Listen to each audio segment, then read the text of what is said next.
Okay guys, musta po kayo lahat dyan? Shoutout po sa ating mga followers, sa ating mga listeners at sa mga nanonood. Para po sa inyo lahat to. Para sa mga nagmamahal.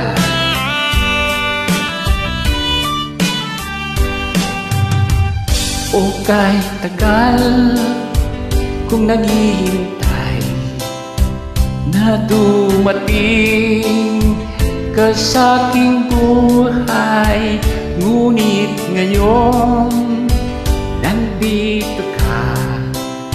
Sana pag-ibig mo ay tunay na.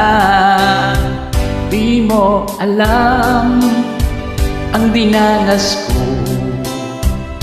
Ilang beses din akong lumuha, mga pangako